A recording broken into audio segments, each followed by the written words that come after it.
반갑습니다. 부부 상담의 실제에 대해서 같이 이제 살펴보게 된 김윤수라고 합니다. 제 소개를 잠깐 하자면 저는 대학에 전임으로 있지는 않고요. 현재는 경희대학교랑 명지대에서 심리 상담 과목을 이제 가르치고 있습니다.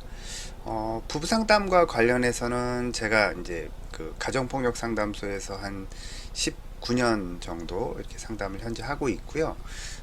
그리고 이제 법원에서 이혼 상담도 한 10년 이상 이렇게 상담을 해서 부부 상담 케이스는 좀 이렇게 다양한 케이스들을, 그러니까 물론 부부 상담 받으러 오는 사람들이 좋아서 오는 건 아니니까요. 그래서 부부 상담 케이스는 좀 이렇게 저렇게 다양한 케이스를 좀 많이 경험을 했다, 이렇게 볼 수 있고요. 그래서 부부 상담을 진행하면서 제가 여러 부부 상담 이론들, 물론 가족 상담 이론을 이제 좀 더 이렇게 많이 적용해서 하는 그런 케이스들도 있긴 합니다만, 부부만을 위한 이제 부부 상담 이론들에 대해서도 제가 좀 이렇게 공부를 좀 이렇게 저렇게 하면서 이제 상담에 좀 적용을 하려고 다양하게 시도를 해보고 있는 그런 상태에 있습니다.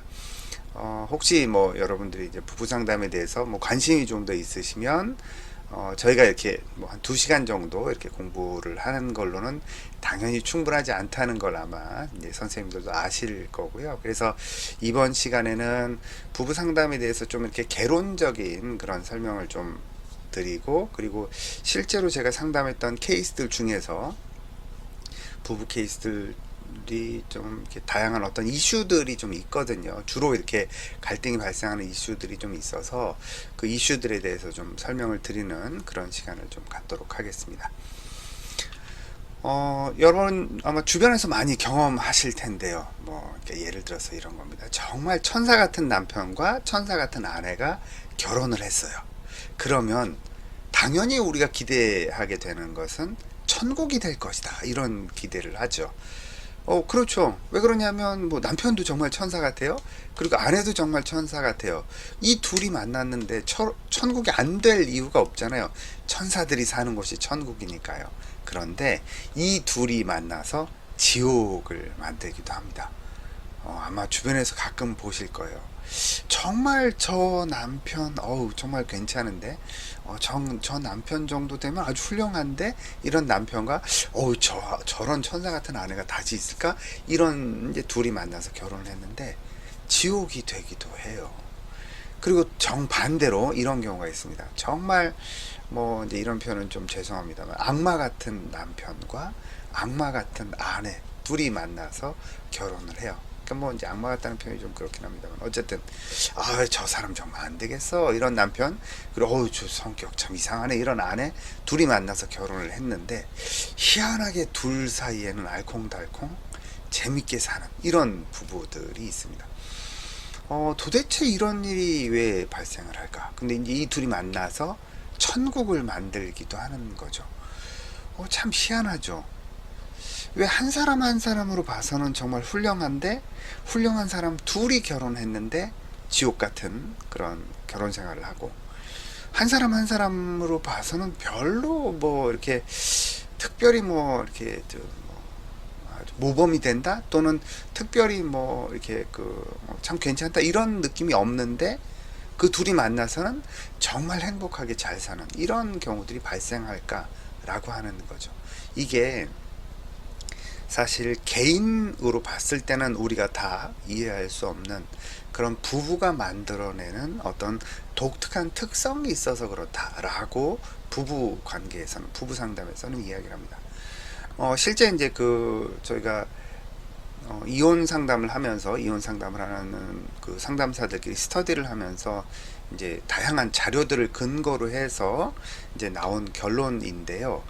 부부가 갖게 되는 어떤 위기 상황들이 있다는 거예요. 부부가 갖게 되는 위기 상황을 크게 2가지 특징을 보면, 첫 번째는 7년. 이 7년은 결혼한 지 7년이라는 얘기입니다. 결혼한 지 7년. 그래서 그 결혼 후 7년, 그 다음에 첫 번째 자녀가 만 14세라고 하는 이 두 가지 중요한 그런 지점이 있다는 거예요. 그러니까 부부관계가 결혼한 지 7년 만에 부부관계에 도대체 무슨 일이 발생하는가? 이혼율이 증가합니다. 그럼 왜 7년째 이혼율이 증가하나? 그러면 1년부터 6년까지 이혼을 안 하다가 7년째 이혼을 하냐? 아니요. 그런 얘기가 아니고 1년부터 6년까지도 계속 이혼율이 있는데 그 이혼율이 7년째가 되면 이렇게 확 급증을 하는 이런 특성들을 보인다라고 하는 거죠. 그리고 첫 번째 자녀가 만 14세가 됐을 때, 만 14세면은 이게 뭐냐면 중2입니다. 중2. 첫 번째 자녀가 중2가 됐을 때 부부 관계가 좀 위기가 급격하게 온다. 이제 이렇게 얘기를 하는 거예요. 이게 이제 왜 이런 현상이 발생하냐라는 거죠. 왜 이런 현상이 발생하냐면 부부를 이렇게 그 상담하고 부부 관계를 연구하는 사람들이 이런 해석을 해요. 대체로 7년이라고 하는 것은 뭐냐면 결혼해서 부부들이 상대방을 바꾸기 위한 시도를 끊임없이 반복합니다. 아마 결혼하신 선생님들은 제가 하는 말이 무슨 말인지 이해를 하실 거예요. 결혼하면 상대방을 바꿔서 그 상대방을 이제 어떻게든 뭐 이제 이렇게 저렇게 바꿔서 이제 상대방이 요렇게만 바뀌면 우리가 행복할 텐데, 배우자가 요렇게만 바꿔주면 내가 이렇게 기대하는 요만큼만 요렇게 해주면 우리는 정말 행복하게 살 수 있을 텐데, 이런 마음을 갖고 상대방을 바꾸기 위한 노력을 엄청나게 하게 된다는 거예요. 그런데 7년 정도 시도해도 전혀 안 바뀌어요. 혹시 선생님들 중에 나는 그 배우자 바꾸는데 성공했다 이런 분 있으십니까? 뭐 제가 본 바로는 없는데, 내가 적응하면 적응했지 배우자가 바뀌지는 않더라고요. 그러니까 나를 바꾸면 배우자가 바뀌어요. 그건 맞아요. 나를 바꾸면 배우자가 바뀌는 건 맞는데 그냥 나는 이 상태로 그대로 있고 배우자만 바꾸겠다, 이 시도가 성공할 확률은 사실은 거의 제로에 가깝습니다. 그렇게는 잘 안 바뀌어요. 그런데 한 6년 정도 바뀌다가 보면 7년째는 포기를 하고 이혼을 선택하는 가정이 증가하더라는 거예요. 더 이상 안 바뀌구나 라는 걸 받아들여서, 그러면 내가 이 상태로 그냥 살아야지를 선택하면은 이혼을 안 하는데, 이 배우자는 바꿀 수가 없구나 라고 받아들여서 그러면 난 못 살아, 이렇게 이혼을 선택하는 이런 이제 그 가정들이 의외로 많습니다. 그래서 결혼한 지 7년 만에 이혼이 증가하는 그런 결과를 가져오게 되고요. 근데 이 위기를 넘겼어. 결혼한 지 7년 만에 도저히 배우자는 안 바뀌는구나 라고 넘어가면, 그 다음에 보통 이제 그 부부들이, 보통 이제 뭐 아내들이 좀 더 그런 경향이 좀 있긴 합니다. 부부들이 많이 선택하는 건 뭐냐면 배우자에 대해서는 포기를 하고요. 이 관심이 어디로 이동하냐면 자녀에게로 이동합니다. 자녀에게로 이동을 해서 이 자녀만큼은 정말 내가 꿈꾸는, 내가 이렇게 생각하는 아름다운 이런 가정의 어떤 그 샘플로서, 아니면 아주 그 건강한, 또는 내가 생각하는 가장 이상적인 자녀로서 키우리라, 이렇게 이제 마음을 먹고 자녀를 이렇게 키우게 돼요. 그런데 이제 이 자녀가 초기에는 뭐 부모님 말씀 그래도 뭐 어렸을 때야 뭐 말 안 듣고 이렇게 별로 없으니까, 근데 비교적 잘 듣다가 언제 결정적으로 부모의 뒤통수를 치냐면 중2 때 이 아이들이 자아가 형성되기 시작을 하죠. 자아가 형성된다라고 하는 것은, 여러분이 이제 뭐 그 상담 공부를 좀 그래도 꽤 오래 하신 분들이니까, 이 자아의 특징은, 자아라고 하는 것은요, 이 자아의 특징은 가장 기본적으로 나인 것과 나 아닌 것을 이렇게 구분해내는 게 자아의 특징이죠. 그래서 이건 나에 해당되는 거고 이건 나에 해당되지 않는 거야, 이거를 딱 선을 명확하게 이렇게 딱 그을 수 있는 게 자아의 기본적인 어떤 특성, 기본적인 속성, 이렇게 이제 이야기를 할 수 있는데, 그러면 이 자아가 보통 만 14세가 되면 이 아이들이 자아를 본격적으로 이렇게 그 만들어 갑니다. 그 전에는 자아가 없냐? 아니요, 그렇지가 않고, 자아는 아주 어릴 때부터 만들어지기 시작해서 서서히 이렇게 자아감이 형성되어 가다가 만 14세가 되면 이게 본격적으로 부모와의 관계에서 드러나지기 시작한다라고 하는 거죠. 그래서 이제 뭐 자녀 양육해 보신 분들 많이 아시겠습니다만, 자녀들이 만 14세가 되면 그건 엄마 생각이고요, 내 생각은 달라요. 그건 아빠가 원하는 거고요, 내가 원하는 건 달라요. 이런 식의 반응을 하게 되더라는 거죠. 그게 뭐냐면, 엄마가 원하는 것과 내가 원하는 것을 이렇게 구분해서, 나는 어떤 걸 원해, 나는 어떤 존재야, 그건 아빠가 생각하는 거고 내 생각은 달라, 이렇게 이제 구분을 하기 시작을 해서, 내 생각이라고 하는 건 어떤 거야 라고 하는 걸 알아차리기 시작하는 거예요. 알아내고 그걸 다른 사람과의 관계에서 이렇게 구분해 나가기 시작하는, 이게 바로 이제 만 14세 때 아주 이렇게 확 바깥으로 꽃 피워지는, 그러니까 뭐 꽃 피워진다, 뭐 이렇게 확 드러나지는 이런 식이다, 이렇게 볼 수 있다는 거죠. 그러다 보니까 만 14세가 되면 이 자녀가, 사실 부모도 전형적으로 만 14세가 되면 중년의 위기를 경험하는 경우들이 좀 많습니다. 그러니까 중년의 위기를 경험한다라고 하는 것은, 내가 더 이상 이 사회에서 내가 어디까지 내 발전의 한계가 있겠구나라고 하는 걸 이제 경험하고요. 부부 관계에서도 이제 어떤 이렇게 뭐 사이가 이제 뭐 아주 좋았으면 더 좋은 사이로 이렇게 발전해 나갈 수 있는 가능성도 있습니다만, 어느 정도 이렇게 매너리즘에 빠지면서 권태기를 경험하게 되는 이런 경우들이 좀 많아요.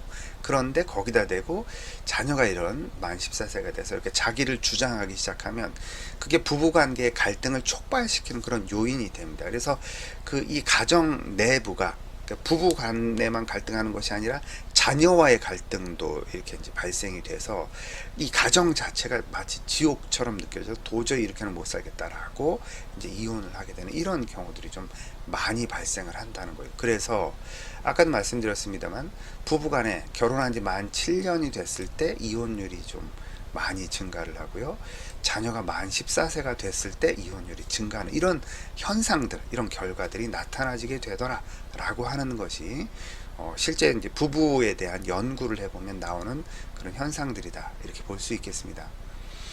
그리고 이제 부부 관계를 볼 때 중요한 수치 두 가지가 있습니다.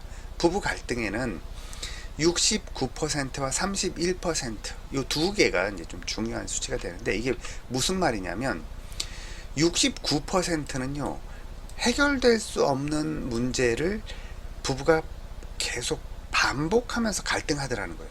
부부 갈등을 100이라고 본다면, 이제 100번 싸워요. 만약에 부부가 100번 싸우면 그 중에 69번은 해결될 수 없는 반복된 문제를 갖고 싸우는 거고요, 31번은 해결 가능한 문제로 싸우더라는 거죠.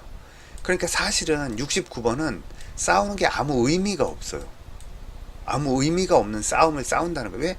아무리 싸워도 해결될 수 없는 문제예요.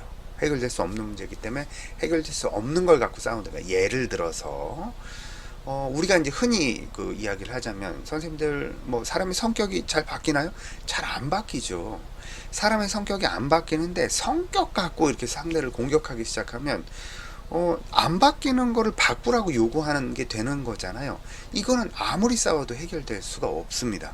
그리고 이제 뭐 예를 들어서, 만약에 이제 제가 제 아내랑 그 갈등을 했다라고 한다면, 제 아내가 저희 부모님에 대해서 이렇게 막 시비를 걸어 이러면은, 그렇다고 부모님하고의 연을 제가 끊을 수 없잖아요. 이런 문제들은 해결될 수 없는 문제에 해당이 되는 거예요. 물론 그 해결될 수 없는 문제를 둘이, 그러면 이걸 우리가 어떻게 대처를 하자라고 선택을 하면 더 이상 갈등이 안 생길 수 있는데, 그렇게 선택을 하지 않고 그냥 반복해서 그 문제 갖고 싸우더라는 거예요. 대략 한 70%, 10번 싸우면 7번은 그 문제를 갖고 또 싸우고, 그 문제 갖고 또 싸우고, 이런 싸움이 되더라는 거예요. 그러니까 뭐 아마 이제 선생님들도 혹시 뭐 갈등이 이제 좀 이렇게 잦은 그런 분들이 계시거나, 아니면 우리 주변에서 이렇게 갈등을 자주 하는 부부들을 이렇게 관찰을 해보면, 늘 새로운 문제로 갈등하냐? 그렇지 않더라는 거예요. 지난번에 싸웠던 문제, 지난달에 싸웠던 문제, 6개월 전에 싸웠던 문제, 작년에 싸웠던 문제, 이런 걸로 자꾸 반복해서 갈등하는 게, 한 10번 싸우면 7번은 그렇게 싸우고, 나머지 이제 한 10번에 3번 정도, 그러니까 31% 정도가 해결 가능한 문제로, 뭔가 해결할 수 있는 문제로 싸우게 되더라 라고 하는 겁니다. 이게 이제 부부 갈등에 있어서 나타나지는 아주 전형적인 그런 패턴들, 이렇게 볼 수 있습니다. 부부는 이제 서로 사랑해서 결혼을 하죠. 그래서 남편과 아내가 이제 사실은 네모 동그라미 이렇게 그려야 되는데, 그냥 이제 이렇게 동그랗게 두 개를 그렸습니다. 남편과 아내가 만나서 정말 사랑해서 가정을 이루어요. 근데 이 행복하게 결혼해서 가정을 이룬 이 가정이 죽을 때까지 행복하게 잘 살더라, 이러면 이제 동화죠. 이거는 우리가 일상생활을 살다 보면 그냥 이렇게 동화처럼 행복하게 꽁냥꽁냥 뭐 잘 살더라 이렇게 되지가 않고요. 이 부부가 어떤 방식으로든 외부 스트레스를 받게 되죠. 그럼 뭐 다 경험하시지 않습니까? 아무리 내가 그런 외부적인 스트레스 요인을 없애려고 시도를 한다 할지라도 외부 스트레스를 받게 되어 있습니다. 이거는 요즘 같은 시대라고 한다면 코로나라고 하는 그런 갑자기 우리가 예측하지 못했던 어떤 문제들 때문에 외부 스트레스가 발생하는 이런 경우도 외부 스트레스가 될 수 있고요. 또는 우리가 생각하지 못했던 어떤 문제들이 발생을 해서, 또는 뭐 생각할 수 있었다 할지라도 부부 각자의 문제가 아니라 외부에서 오는 어떤 그 갈등 요인들로 인해서 부부 간의 스트레스가 발생을 해요. 그러면 이 외부 스트레스로 인해서 어떤 부부들은 둘이 더 잘 뭉쳐요. 어떤 부부들은 뭉쳐서 그 문제를 잘 해결해 나가는 그런 부부가 있고요. 어떤 부부들은 이 갈등으로 인해서 부부가 이제 아예 그 갈라서는 그런 계기가 되는 이런 경우들이 있습니다. 선생님들도 아마 그런 경우 들어보셨을지 모르겠는데, 옛날에 그게 이제 뭐 1997년 8년? 6년인가? 뭐 97년 어간에 우리나라가 이제 IMF 구제 신청을 했었지 않습니까? 이 IMF 위기라고 하는 것이 그때 이제 뉴스에 많이 나왔던 게 뭐 금모으기 운동 뭐 이런 것들도 많이 나왔습니다만, 부부간의 갈등이 발생을 해서 뉴스에 이제 그 부부와 연관해서 뉴스가 됐던 게 이제 크게 두 종류의 뉴스가 아주 핵심적이었어요. 어떤 뉴스가 하나 있었냐면 남편이 실직해서 뭐 이제 대기업에 다니다 실직했어. 그래서 그 이제 남편과 아내가 이제 힘을 모아서, 자, 우리 그래도 우리 그 가정이 잘 살아가기 위해서 우리 리어커라도 끌어서 뭐 어떻게든 살아봅시다. 그리고 그 다음 날부터 부부가 리어커를 끌어서 어떻게든 생계를 유지하기 위해서 노력하면서 부부간의 금술이 더 좋아졌더라. 이런 뉴스 아마 들어보신 기억이 있을 거예요. 저도 기억이 있거든요. 그리고 또 어떤 뉴스가 있었냐면, 이제 IMF가 발생한 그 시점에는 이혼율이 증가하지 않습니다. 그런데 그 다음 해에 이혼율이 급증한 그런 결과가 있어요. 이게 이제 왜 그렇게 나타나지게 되냐면, 이제 소송상 이혼, 그러니까 협의 이혼으로 가면은 뭐 협의 이혼은 그런 문제가 뭐 그게 나타나지가 않고, 뭐 짧으면 한 4개월, 길어도 한 8개월 정도 되면 협의 이혼은 끝이 나요. 근데 소송상 이혼을 딱 신청을 하면 1심 판결이 나오는 게 짧으면 1년이에요. 그러니까 어떤 문제가 발생을 해서 문제가 그 결론으로 내려지기까지는 대체적으로 한 1년 정도 이후에 그런 결과가 나오는 경우가 있습니다. 1년 뒤 통계를 보면 이혼율이 급증했습니다. IMF 시기 때. 아마 선생님들 또 기억하시는지 모르겠습니다만, 우리나라에 금융위기가 있었죠. 사실은 금융위기는 미국에서 발생을 했는데, 그 금융위기 여파로 신흥국들이 많이 힘들었죠. 우리나라도 많이 힘들었습니다. 우리나라 금융위기가 발생했던 그 이듬해에 이혼율이 급증했어요. 그러니까 경제적인 문제가 발생을 하면 외부 스트레스죠. 이 외부 스트레스로 인해서 어떤 가정은 더 뭉치는 계기가 되는 그런 반면에, 어떤 가정은 그게 계기가 돼서 갈라서는 그런 계기가 되더라는 거예요. 이제 이게 무슨 차이가 있겠냐라고 하는 겁니다. 심리학자들은 뭐라고 이야기를 하냐면, 어떤 외부 스트레스로 인해서 부부가 갈라서게 되는 부부들은 이미 그 부부 사이에 심리적 이혼 상태에 있었다라고 이야기를 합니다. 심리적 이혼이라고 하는 것은 실제 이혼을 안 했다 뿐이지 심리적으로는 뭐 남남인 상태야. 근데 이제 우리가 굳이 이혼을 안 하는 건 지금 이렇게 그 어떤 뭐 혼인 관계라고 하는 그런 테두리를 유지하는 것이 뭐 당신도 그렇고 나도 그렇고 유리하니까 우리가 혼인 관계를 유지하는 거지, 마음 같아서는 뭐 이제 뭐 이혼하는 할 수 있지 뭐 이런 상태로 그냥 이제 느슨하게 이렇게 그 부부 관계를 유지하고 있다가 외부 스트레스가 딱 주어지면 더 이상 그걸 유지할 이유가 없어지는 거예요. 이럴 거면 이혼하고 말지, 이렇게 이제 돼서 이혼으로 가게 되는. 그러니까 실제로 이제 우리나라 부부들이 참 이렇게 그 안타까운 현상이긴 한데요.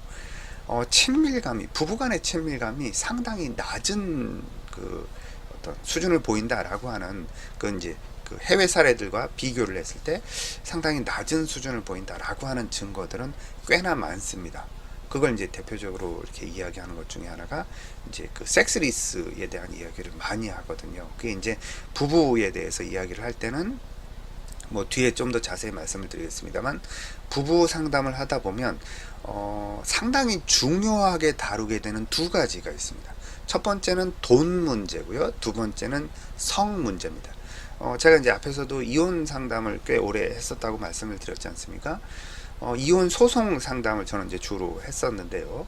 이혼 소송까지 오는 부부들을 대상으로 해서 무엇 때문에 이제 부부가 이혼을 하는가라고 하는 걸 이제 그때 그 이혼 상담하는 상담사들이 여러 사례들을 이렇게 쭉 같이 검토를 하면서 이야기를 했는데, 핵심적으로 두 가지 문제입니다. 돈과 성이에요. 그러니까 돈에 대한 신뢰, 성에 대한 신뢰, 이 두 가지 신뢰가 상실되면 이혼을 합니다. 그런데 제가 이제 상담을 하면서 본 케이스들 중에는 돈에 대한 신뢰만 그 상실하고 성에 대한 신뢰는 상실하지 않았어, 또는 성에 대한 신뢰는 상실했지만 돈에 대한 신뢰는 상실하지 않았어, 이러면 부부가 회복될 가능성이 좀 생겨요.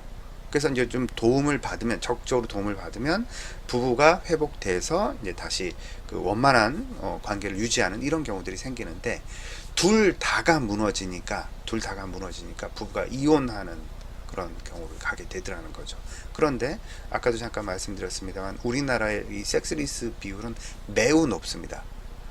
이게 이제 뭐 그 제가 통계적으로 한 3년인가 5년에 한 번씩 이렇게 이제 그 성에 대한 연구를 하는 그런 그 자료들이 있는데요. 그 연구를 보면 이제 전 세계 연구를 하더라고요. 그래서 보면 전 세계적으로 우리나라가 섹스리스 2위래요. 1위는 일본, 2위는 한국, 이렇게. 그래서 우리나라 섹스리스 비율이 매우 높은데, 이거는 부부간의 친밀감을 매우 저해하는 요인으로 이제 이해를 합니다. 그러니까 부부간의 친밀감이 저해되다 보니까, 친밀감이 매우 낮다 보니까 외부 스트레스가 주어졌을 때 부부가 매우 느슨한 상태에 있던 것이 이렇게 갈라서게 되는 이런 결과를 초래할 수도 있다라고 보는 거죠. 이런 건 한국 부부에 있어서는 매우 취약한 영역이 될 수 있고요. 그래서 이런 부분에서 만약에 이제 그 선생님들이 부부를 적극적으로 도움을 주려는 시도를 하신다고 하는 것은 매우 귀한 그런 사역이 될 수 있다, 이렇게 볼 수 있겠습니다. 이제 그 여러 연구들에 보면 결혼 지속 기간에 따른 배우자 만족도에 대한 연구가 있어요. 그래서 보시면 결혼 지속 기간이 어떻게 되느냐에 따라서 보시는 것처럼 배우자 만족도가 달라집니다. 이제 그 결혼하는 첫 해에는 100%겠죠. 100%. 그 우리가 요즘은 뭐 배우자를 모르는 상태에서 결혼할 이런 거는 없으니까요. 뭐 데이트에서 뭐 배우자를 좋아하니까 결혼하겠죠. 그러니까 결혼하는 첫 해에는 이제 그 100% 나오겠지, 당연히. 그런데 이제 이게 1년만 돼도 75%로 줄어듭니다. 배우자에 대한 만족이에요. 그런데 이게 2년째가 되면 60%로 줄어들고요. 이게 쭉 떨어지다가 5년째가 되면 50%로 떨어져요. 그런데 참 희한하죠. 이게 시간이 점점 지나면 남자는 그냥 50%가 유지가 되는 특성이 있습니다. 근데 여성은 가장 낮게 나오는 게 약 30%까지 떨어져요. 이게 이제 한 7년째가 되는 해다, 이렇게 볼 수 있습니다. 참 웃기죠. 남자는 그냥 배우자에 대한 만족도가 50%가 유지가 되는데, 여자는 이게 어떻게 30%까지 떨어지냐는 거예요. 이 수치를 갖고 그냥 우리가 단순하게 이야기를 한다면 생각을 해보세요. 남성 입장에서는 나는 예를 들어서 만약에 제가 제 아내랑 결혼해서 한 5년쯤 살았어. 그러면 이제 만족도가 계속 떨어져서 한 50% 만족해. 근데 이제 저는 그래 한 50% 만족하면 사는 거지, 이러고 그냥 쭉 사는데, 제 아내는 이게 점점점 떨어져서 한 30%까지 가는 거죠. 한 7년쯤 됐을 때. 근데 저는 제 아내가 30% 만족하는지 모르는 거예요. 나는 50% 만족스러우니까. 그러니까 이 아내가 이렇게까지 불만족스러울 거라는 걸 남성들은 잘 못 알아차리는 이런 특성들이 좀 많습니다. 제가 이제 이혼 상담할 때 아주 어이없게 봤던 케이스가 근데 의외로 많았습니다. 뭐냐면 그러니까 그 남성이 와서 저한테 이렇게 하소연하는 게 뭐냐면 제 아내가 저하고 이혼하려고 하는 줄 소장 받고 알았어요. 이런 얘기를 하시는 거예요. 참 어이가 없죠. 아내가 나한테 이혼하려고 같이 살아요. 별거 하는 것도 아니야. 같이 사는데 이 아내가 이혼 소송을 딱 집어넣어서 그 소장이 그러면 남편한테 전달이 돼야 되거든요. 그럼 남편이 딱 받고 내 아내가 나한테 이혼한다고? 이 소리를 상담 와서 얘기를 하는 거예요. 상당히 많습니다. 그러니까 이제 그러면 제가 아내한테 물어요. 아니 그 이혼하겠다는 말씀을 안 하셨나요? 이렇게 물어보잖아요. 그럼 아내가 뭐라고 얘기를 하냐면 참 수도 없이 했어요. 귓등으로도 안 들었지. 이렇게 얘기를 하세요. 이런 경우 상당히 많습니다. 그러니까 남성들이 좀 이제 뭐 이렇게 선생님들 많이 느끼시면 저도 제 아내를 보면서 이제 제 아내랑 저랑 이렇게 비교를 하면서 이렇게 저도 많이 느낀 게 내가 참 눈치가 없구나 이런 생각이 많이 들어요. 아내에 대해서 제가 이렇게 그 아내가 지금 이런 마음일 거야 이렇게 나를 느낄 거야 라고 하는 걸 제가 참 감을 잘 못 잡는구나 라고 하는 걸 저도 많이 느끼거든요. 저 상담 꽤 오래 했습니다. 상담 가르치고 뭐 이제 이러고 있는데 그래도 제가 잘 못 알아차리더라고요. 이게 이제 남성들이 주로 이제 갖는 그런 마음이다라고 하는 거죠. 그러니까 이렇게 한 7년쯤 됐을 때 바닥을 쳐요. 그러고 나서 조금 올라갑니다. 조금 올라가서 뭐 다시 한 70, 80 이렇게 올라가냐?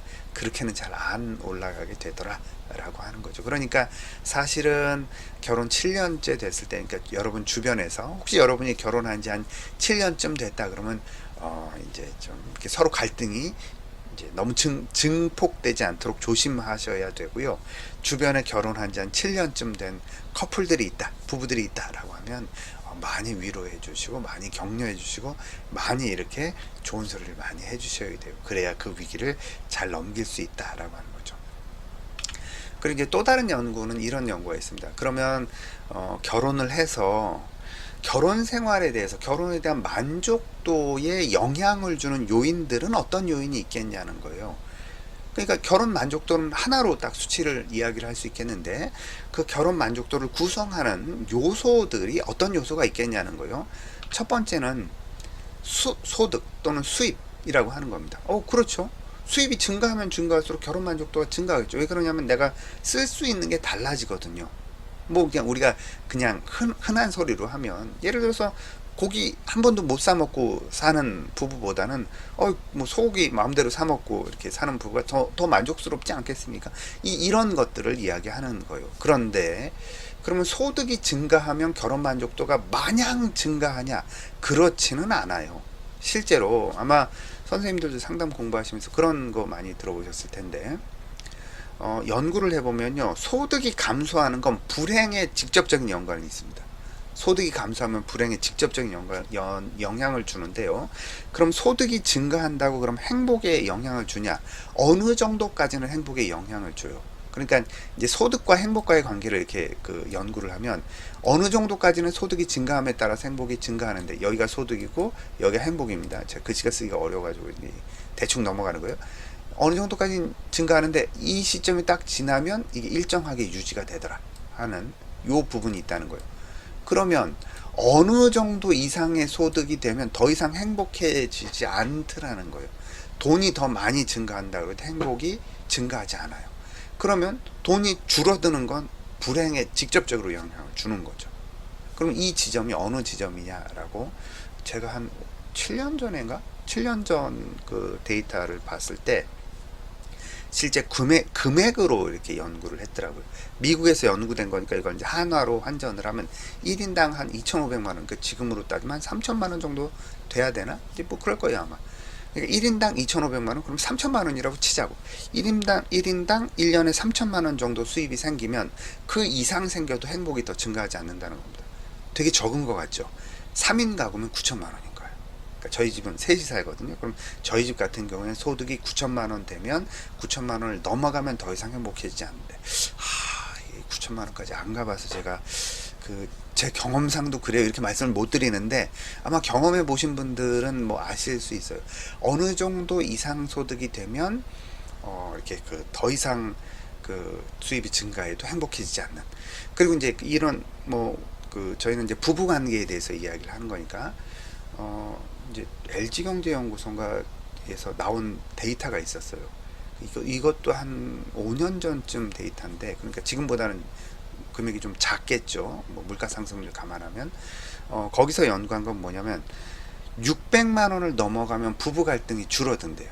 부부 간에 갈등하는 그 정도가, 수입이, 가정의 수입이 600만 원을 넘어가면 부부 갈등이 줄어들고 600만 원 이하하면 부부 갈등이 증가하게 되더라라는 이런 연구를 한 게 이제 경제연구소에서 이런 연구를 한 겁니다. 그러니까 이제 어느 정도 수입까지 될 때까지는 부부 갈등이 돈 때문에 갈등하는 일은 없어지는 거죠. 600만 원. 그러니까 지금으로 치면 한 700, 800 정도 될 수 있나? 한 달에 한 700만 원이라고 치자고. 한 달에 700만 원 정도 수입이 되지 않으면 갈등은 더 증가할 수 있고요. 한 달에 700만 원 정도 되면 그래도 갈등이 좀 다른 돈 이외의 갈등으로 갈등이 이동하게 되니까 갈등하는 빈도수는 줄어든다. 이렇게 연구가 된 것들이 있습니다. 그러니까 사실 소득, 수입이라고 하는 것이 결혼 만족도에 영향을 주는 부분이 꽤 있겠죠. 당연히. 그럴 수밖에 없습니다. 그 다음에 가사노동 분담. 당연히 그렇죠. 이건 아마 여성분들이 들으면 당연하지 이렇게 이제 말씀을 하실 건데, 우리나라의 남성들이 가사노동 분담 비율 이렇게 보면 저는 그 통계가 진짠가 이런 생각이 드는데, 작년도에 그런 연구들이 제가 나왔던 걸로 알고 있는데, 우리나라 남성들의 가사노동 분담 시간, 하루 평균 가사노동 분담 시간이 한 40분인가 이렇게 됐던 걸로 제가 기억을 합니다. 신문에서 이렇게 본 기억이 있는데, 저는 솔직히 그 신문 보고 양심에 좀 찔렸어요. 저는 40분 안 하는 것 같거든요. 젊은 이 신랑들이 가사노동을 많이 하나 이제 이런 생각을 저 혼자 했는데, 40분이라고 해서 깜짝 놀랐는데, 북유럽의 남성들은 가사노동을 하는 시간이 하루 평균 2시간이 좀 넘더라고요. 그러니까 상당히 많이 하는 거죠. 물론 저 같은 사람은 할 말 없어요. 뭐라고 해도, 제 아내가 뭐라고 해도 그 부분에 대해서는 저도 할 말이 없는 이제 이런 사람인데, 어쨌든 가사노동 분담이 이제 증가하면 증가할수록 부부 만족도, 결혼 만족도가 상승되는 이런 측면들이 있습니다. 그 다음에 이제 생애 주기 어떤 주기를 겪고 있는 가정이냐에 따라서 결혼 만족도가 달라집니다. 생애 주기라고 하는 것은 결혼한 지 얼마나 시간이 지났냐. 실제로 우리나라 연구를 보면 이게 U자 형태를 보인대요. 이렇게 처음에는 결혼 만족도가 높은 상태로 시작됐다가 점점점 낮아졌다가 다시 이렇게 올라가는 이런 측면을 보인다. 이런 결과가 있습니다. 그러니까 자녀가 나이가 어떻게 되느냐. 제가 앞에서도 말씀드렸던 것처럼 자녀가 만 14세가 됐을 때 가장 위태롭다 이런 말씀을 드렸잖아요. 이런 것처럼 생애 주기, 자녀 나이가 어떻게 되느냐가 결혼 만족도에 영향을 주는 요인이 상당히 큽니다. 그 다음에 이제 직업 만족도죠. 그렇죠? 얼마나 내가 만족스러운 직장에 다니고 있냐, 그리고 이 직장이 얼마나 안정적인가라고 하는 거, 이런 거. 그 다음에 이제 내 직장이, 내가 하는 일이 다른 사람들한테 얘기를 했을 때, 좋은 일 하시는군요, 이런 얘기를 들을 수 있냐, 그렇지 못하냐, 이제 이런 거가 결혼 만족도에 영향을 주는 그런 요인이 됩니다. 그 다음에 이제 섹스, 부부간에, 제가 아까도 말씀드렸던 어떤 섹스리스와 연관된 이 성이 결혼 만족도에 영향을 주는 요인, 아주 중요한 요인입니다. 그 다음에 이제 의사소통이라고 하는 거. 그러니까 얼마나 부부간의 대화 시간이 기냐, 이것도 꽤나 중요합니다. 근데 이제 참 재미있는 통계가 있어요. 부부간에 얼마나 대화를 많이 하느냐를 가지고 이 부부가 얼마나 친밀도가 높은지를 우리가 쉽게 알 수 있습니다.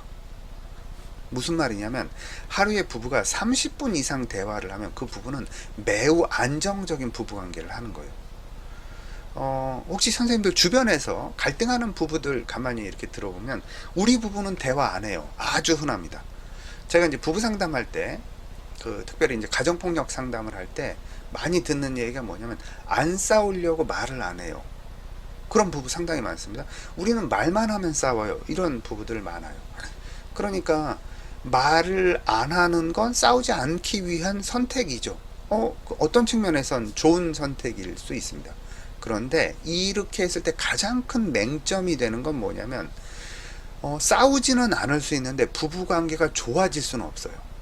대화를 안 해서는, 대화를 안 하고 어떻게 좋아질 수 있겠습니까? 그건 불가능해요. 싸우지 않아서 부부관계가 마이너스가 안 되도록 하는 데는 효과적일 수 있지만, 부부가 대화를 안 한다라고 하는 것은 부부관계가 회복되지 않는, 회복되는 방법도 차단해버리는 그런 이제 방법이 될 수 있다라고 하는 거죠. 실제 제가 이제 부부가 얼마나 갈등이 심한가를 이렇게 볼 수 있는 가장 손쉬운 방법이 있습니다. 뭐냐면, 부부가 이렇게 오잖아요. 이 부부한테 부부와 전혀 상관없는 주제를 던져서 부부가 서로 대화하도록 이렇게 이제 얘기를 해요. 예를 들어서 이런 거요. 북핵 문제에 대해서 부부가 대화를 한번 해보세요. 이렇게 얘기를 시키잖아요. 아니, 부부가 북핵 문제 갖고 뭐 싸울 일이 뭐가 있겠어요. 북한에 핵이 있는 거는 뭐 다 아는 사실이고, 그걸 우리가 어떻게 통제할 수 없는 것도 다 아는 사실이죠. 그런데 그 싸울 일이 없는 주제잖아요. 그런데 그런 얘기를 하다가도 싸워요. 갈등이 있는 부분은 어떻게 싸우게 되냐면, 뭐 북핵 문제에 대해서 남편이 뭐라고 얘기하면 아내가 뭐라고 얘기하고, 이제 둘이 이제 한두 마디 이렇게 주고받잖아요. 그러면 5분 안에 왜 말을 그따위래? 이러고 싸우기 시작을 합니다. 그러니까 말하는 내용 때문에 싸우는 게 아니라 말하는 방식 때문에 싸워요. 그래서 말하는 방식이 서로를 깎아내리거나 서로를 찌르는 방식으로, 또는 어떤 서로를 이렇게 비하하거나 서로를 비아냥거리는 방식의 대화를 하다가 싸우게 돼서, 부부가 사이가 안 좋으면 그런 대화가 쉽게 나오게 되더라 라고 하는 겁니다. 그래서 이런 얘기까지 있습니다. 부부간에 하루에 7분 이하로 대화를 하면 그 부부는 위험하다는 거예요. 한번 생각을 해보세요. 여러분이 만약에 부부간에 하루에 7분도 대화를 못한다, 그거는 부부가 갈등할 소지를 갖고 있는 것일 수 있어요. 그래서 부부간의 대화를, 그게 무슨 주제가 됐든 부부간의 대화를 원활히 잘한다라는 건 매우 중요하다, 이렇게 볼 수 있겠습니다. 그 다음에 이제 교육 수준도 꽤나 중요해요. 제가 이제 최근에 상담했던 케이스 중에 하나는, 이제 한쪽 배우자가 너무 고학력이요. 서울대 이제 나와서 서울대 석사를 졸업한 고학력. 한쪽 배우자는 이제 고졸이에요, 고졸. 그거 자체가 문제가 되겠습니까? 아니요, 그거 자체가 문제가 되지는 않는데, 대화를 하다 보면 한쪽이 자격지심이 생기고 한쪽이 한쪽을 무시하는 이런 대화가 될 가능성이 상당히 많이 갖고 있습니다. 물론 이해를 하자면요, 뭐 그게 무슨 문제가 되겠어요. 이해하는 부부에게는 아무 문제가 안 되는데, 이제 이게 갈등이 발생을 하면 문제의 소지가 됩니다.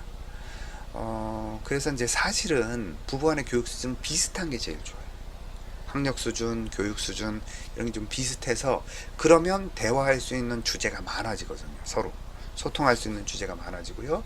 내가 뭐라고 얘기를 해도 상대방이 좀 이해를 하기가 좋은, 그리고 그 주제에 대해서 일일이 뭐 하나하나 다 설명하지 않아도 서로 알아들을 수 있는 그런 이제 내용이 되기 때문에, 그래서 교육 수준은 비슷한 게 중요하다, 이렇게 볼 수 있습니다. 그 다음에 건강 중요하죠. 한쪽만 너무 건강하고 한쪽은 뭐 이렇게 비실비실하고 골골대고 이러면 안 되고, 둘 다 어느 정도 건강을 다 갖고 있어야, 그래야 결혼 만족도가 높습니다. 한쪽이 너무 이렇게 이제 건강이 안 좋으면 한쪽이 계속 그거를 뒷바라지하거나 뭐 이렇게 도움을 주고 이래야 되기 때문에 어려워요. 이런 것들 때문에. 그래서 건강 문제, 결혼 만족도에 영향을 준다라고 하는 거. 근데 이제 이렇게 총 둘, 넷, 여섯, 8개죠. 8개 요소가 결혼 만족도에 영향을 많이 주는 요소인데, 이 중에 여성들에게 좀 중요하게 받아들여지는 요소가 2가지가 있습니다. 첫 번째는 의사소통, 두 번째는 가사노동 분담. 이 2가지는 여성들의 결혼 만족도에 아주 큰 영향을 줘요. 그래서 여성들이 이 2가지가 충족이 되면 결혼 만족도가 좀 많이 상승하는 그런 특성이 있다. 그러니까 이제 아까 우리가 앞에서 본 그래프상으로 계속 떨어지는 건 이 두 가지가 충족이 안 돼서 떨어지는 그런 가능성이 높은 거죠. 그러면 이 중에서 남성들은 뭐가 중요하겠습니까? 남성들은 성. 이제 이렇게 남자인 제가 이렇게 하나만 딱 얘기를 하기가 좀 죄송한데, 어쨌든 남성들은 결혼 만족도에 나머지 다 영향을 준다는 거예요. 다 영향을 주는데 주된 영향을 주는 거 성. 그 이외에는 없습니다. 그러니까 이제 남성들에게 있어서는 결혼해서도 성이 매우 중요하다. 근데 이제 그러면 어떤 분들은 이견을 제시하는 분들이 있어요. 우리 남편은 뭐 이렇게 부부관계 전혀 이렇게 뭐 내가 얘기해도 이제 아내분이 내가 얘기해도 남편이 무슨 소리 하냐고 그러니까 거부하고 싫어하고 이런다고. 그런 분들이라고 성에 대해서 관심이 없겠네. 아니요, 그렇지 않습니다. 이건 매우 큰 오해시고요.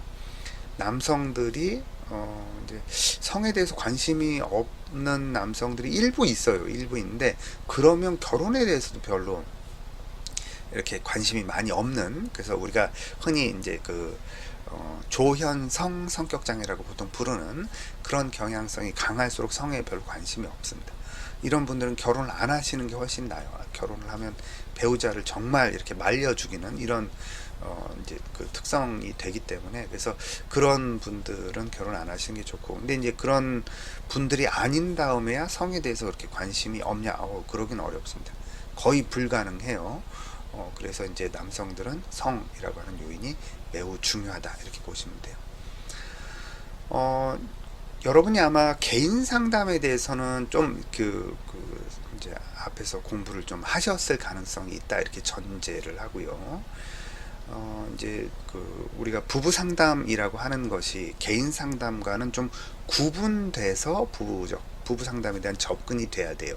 그래야 부부 상담에 대해서 좀 이해를 할 수가 있거든요. 그래서 여러분이 부부 상담을 이해하기 위한 기본적인 전제를 이제 한 가지를 말씀을 드리면, 실존주의적 대명제라고 하는 거, 실존주의 상담에서 매우 중요하게 이야기를 하고요. 그런데 이 실존주의적 대명제라고 하는 것이 현대 상담 이론에 있어서는 매우 중요합니다.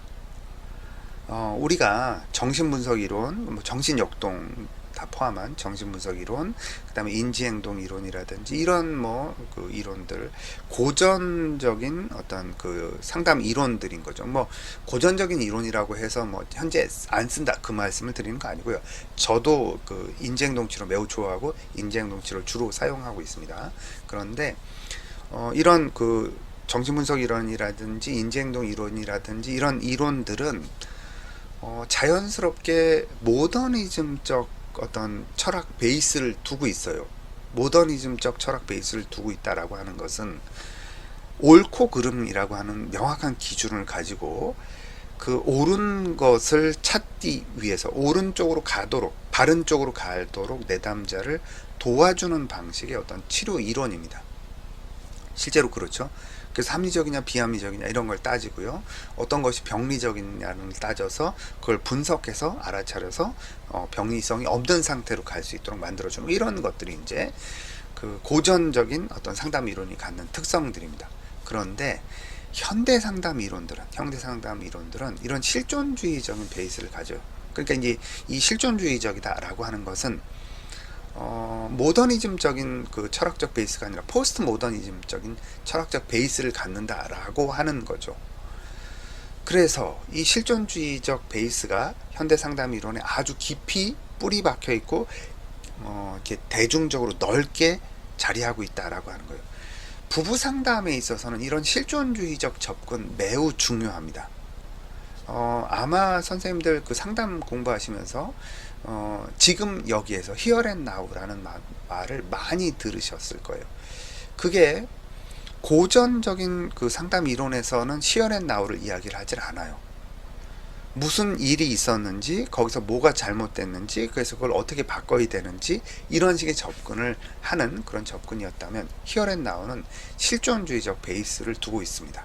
실존주의적 베이스라고 하는 것은 지금 여기서 말씀드린 것처럼 실존은 본질에 우선한다요. 본질이라고 하는 것은 예를 들어서 이런 겁니다. 인간 존재의 본질이 뭐냐라고 하는 거. 그리고 뭐 예를 들어서 우리가 부부에 대해서 이야기를 하니까 남편은 본질적으로 어떤 존재여야 하는가, 아내는 본질적으로 어떤 존재여야 하는가라고 하는 거, 이런 거. 그러면 남편의 가장 이상적인 모습, 아내의 가장 이상적인 모습, 이걸 이야기를 하는 게 본질을 이야기하는 거예요, 우리는. 그런데 현대 그 철학, 현대적 상담 이론들은 실존에 더 초점을 맞춥니다.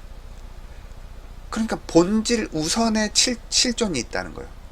본질적인 걸 추구하기 이전에 내가 지금 여기 존재하는 게 먼저고, 그러고 나서 본질이 존재한다라고 하는 거죠. 그러니까 지금 여기 존재하는 거, 지금 여기에서 내가 어떤 걸 느끼고, 지금 여기에서 내가 어떤 경험을 하는가를 가장 우선적으로 두게 된다는 거예요. 이게 현대 상담 이론의 가장 밑바탕에 깔려 있고요. 부부 상담에 있어서도 매우 중요합니다. 이게 왜 중요하냐면, 한번 생각을 해보세요.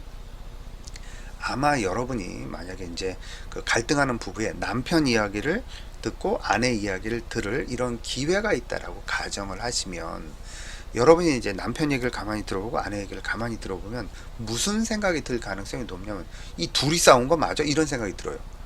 남편 얘기하는 거랑 아내 얘기하는 거랑 서로 다른 얘기를 하거든요.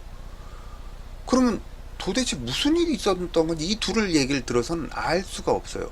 그러면 뭐가 진짜예요? 뭐가 진짜냐면, 남편은 남편이 경험한 게 진짜고요, 아내는 아내가 경험한 게 진짜라는 거예요. 이게 바로 실존을 이야기하는 겁니다. 히어 앤 나우를 이야기를 하는 거죠. 그래서 현대의 우리는 실존에서 살아가요. 실존에서 살아가는 거기 때문에 본질적으로 뭐가 옳고 뭐가 틀렸는지를 자꾸 찾으려고 하면 여러분은 자연스럽게 판사의 역할을 하게 돼요, 부부간에. 그러면 상담은 실패합니다. 본질적으로 누가 옳으니까 어떻게 바꾸세요, 남편은 뭐가 잘못됐고 아내는 뭐가 잘못됐으니까 이렇게 바꾸세요, 그런다고 부부가 그렇게 바뀌는가? 절대라고 하면 안 되지. 거의 안 바뀌어요. 실제로 거의 안 바뀝니다. 물론 뭐 우리가 성경 말씀대로 살아야 되는 건 맞죠. 성경 말씀에 남편은 아내를 사랑하라고 했으니까 사랑하시고요, 아내는 남편을 순종하라고 했으니까 순종하시고요. 그러면 갈등이 없어져야 되잖아요. 근데 왜 교회 안에 남편도 신앙생활 열심히 하고 아내도 신앙생활 열심히 하는데 부부가 그렇게 죽기 살기로 싸우는 부부들이 많습니까? 많다라고 얘기하면 죄송하지만 어쨌든 있습니까? 그게 왜 그러냐면, 본질적인, 그리고 옳고 그름대로 우리가 사라지는 게 아니고, 지금 여기서 내가 경험하는 건 그 본질을 경험하는 게 아니고요, 지금 여기서 경험하는 건 지옥을 경험하기 때문에 그렇다라고 하는 거예요. 그래서 실존에 우선해서 우리가 접근을 해야 부부 상담이 가능하다라는 거예요. 실존이 본질에 우선한다라고 하는 건 현대 그 철학이 가져오는 거고요. 현대 철학의 밑바탕에 아주 깊이 뿌리 박혀 있는 사고고요. 그 사고를 상담에서도 가져왔습니다. 특별히 부부 상담에서 아주 적극적으로 강하게 가져와서 현대 부부 상담 이론에서는 이 실존을 강조하는, 그래서 남편은 어떤 경험을 했고 아내는 어떤 경험을 했는가, 남편은 그 상황을, 부부 갈등 상황을 어떻게 이해하고 있고 아내는 어떻게 이해하고 있는가, 이걸 되게 중요하게 본다, 이렇게 보시면 되겠습니다. 그래서 실존이 본질에 우선한다라고 하는 거, 이게 이제 부부 상담에 있어서 좀 중요한 그런 어떤 바탕이 된다, 이렇게 이제 보시면 되고요. 그 다음에 이제 또 하나는 뭐냐면, 과거에는 한 사람에게 초점을 둔 심리학이었어요. 한 사람에게 초점을 둔 심리학은 뭐 제가 좀 전에 말씀드렸던 것처럼 뭐 정신분석, 뭐 정신적 활동도 마찬가지고 정신분석, 그 다음에 인지행동, 이런 것들은 한 사람을 이제 우리가 어떻게 한 사람 안에 있는 부정적인 거, 한 사람 안에 있는 문제, 이런 것도 어떻게 해결할 것인가, 어떻게 치료할 것인가, 그래서 이 사람의 내적 갈등을 이제 우리가 초점을 맞추고요, 현실적으로 어떻게 잘 적응할 수 있도록 도울 건가, 이런 것에 초점을 맞춘 심리학적 접근을 했고, 그래서 치료를 했다라고 한다면, 현대 상담 이론들은 두 사람에게 초점을 맞추는 심리학으로 이동을 해갑니다. 그래서 관계를 중요하게 보고요, 결핍, 이제 결핍이라고 하는 것은 뭐 내가 못 먹어서의 결핍이라든지 이런 게 아니라 관계에서의 결핍을 우리가 중요하게 보는, 이런 접근들, 그리고 개인의 주관적인 경험이 어떻게 되는가라고 하는 거, 이 주관성이라고 하는 거, 이런 거를 매우 중요하게 바라본다, 이렇게 보시면 됩니다. 그래서 우리가 앞에서도 실존이 본질에 우선한다, 여기서도 주관성이 매우 중요하다, 이런 얘기를 했었잖아요. 그런 것과 마찬가지로 두 사람이 초점인 심리학으로 이렇게 심리학이 이동을 하면서 상담도 마찬가지입니다. 예를 들어서 한 사람이 와서 우리가 이제 그 사람의 자기 문제를 이야기하는 그런 상담적 접근을 하면 이 사람의 문제가 뭘까를 파서 그 사람의 문제를 효과적으로 개선해주는 방법이 뭘까를 이렇게 접근을 하는 그런 접근을 사용을 했다면, 두 사람이 초점인 심리학으로 이렇게 이동을 해가면 이 사람이 관계에 대한 욕구가 어떻게 되는지, 그리고 관계에서 어떤 결핍이 있는지, 그래서 이 사람이 경험하는 주관적인 경험 세계가 어떻게 되는지, 여기에 초점을 맞춰요. 예를 들어서 이런 겁니다. 선생님들 한번 생각해 보세요. 제가 만약에 저희 애가 만약에 이제 쌍둥이라고 가정을 해. 쌍둥이 아들이 있어요. 얘네 둘이 말썽을 피워서 제가 얘네 둘을 이제 한 대씩 때렸다. 그러면 안 되지만 때렸다라고 가정을 해보자는 거예요. 그러면 저는 제가 경험하는 건 뭐냐면 이 아이들을 잘 되라고 한 대씩 때렸어요. 그래서 제발 잘 돼야 될 텐데 이 내가 이렇게 때리는 거를 얘네들이 맞고 좀 제발 정신을 차려야 될 텐데를 저는 경험을 하면서 때려요. 그런 마음을 갖고. 그래서 마음이 아프죠. 이런 경험을 합니다. 근데 맞는 첫째 아들과 맞는 둘째 아들은, 맞는 첫째 아들은 우리 아버지가 정말 내가 잘 되기를 바라는 마음에서 아버지의 마음을 다 담아서 나를 한 대 때리셨구나. 참 내가 정말 잘 되기를 바라는 그런 간절한 마음을 갖고 계시는 게 감사하다, 이렇게 받아들일 수 있어요. 그러면 이 첫째 아들이 경험한 주관적인 경험은 사랑을 경험한 거예요. 아버지의 사랑을. 그런데 만약에 이제 제가 똑같이 한 대씩 때렸는데 둘째 아들은 아버지가 날 싫어하는구나, 싫어하니까 이렇게 날 때렸지. 만약에 아버지가 날 정말 사랑했으면 내가 왜 그런 행동을 했는지 물어봤을 거 아니야. 지 마음대로 날 때리네, 이렇게 생각을 했다면, 둘째 아들이 주관적인 경험은 어떤 미워하는, 아버지가 나를 밀어내는구나 라는 경험을 하게 되는 거죠. 그럼 진짜는 뭔가요? 진짜는 없어요. 진짜가 있는 게 아니고, 나는, 그러니까 때린 아버지인 저는 안타까운 마음에서 이런 아이들을 때리는, 그래서 제발 잘 됐으면 좋겠다라는 그런 주관적인 경험을 한 거고, 첫째 아들은 사랑을 경험한 거고, 둘째 아들은 미움을 경험한 거죠. 다 사실이 되는 거예요. 둘 중에 뭐가 옳은가요? 그런 건 없다는 거예요. 객관적으로 옳은 게 뭐다, 이런 건 존재하지 않는다는 겁니다. 그럼 누가 잘못했나요? 누가 잘못했고 누가 잘한 게 있는 게 아니고, 관계에 어긋남이 있다는 거예요. 이게 두 사람이 초점인 심리학에서 이동해가는 방식이라는 겁니다. 한 사람이 초점인 심리학에서는 옳고 그름이 있고요, 뭐가 잘못된 게 있어서 그걸 해결하면 해결이 된다라는 접근을 사용했던 거죠. 그러니까 완전히 달라졌구나 라고 하는 것이 심리학적 이론에서 이게 이제 접근이 되는 방식이 완전히 달라졌습니다. 이걸 적극적으로 받아들여서 적극적으로 시도하는 것이 부부 상담에서 상당히 많이 이렇게 받아들여서 적극적으로 시도를 하고 있어요. 그래서 이런 이해를 여러분이 기본적인 바탕을 두고 이제 보시면 부부 상담에 대해서 좀 더 이해를 잘 하실 수 있겠다, 이렇게 보실 수 있겠습니다. 첫 번째 시간은 여기까지 하도록 하겠습니다.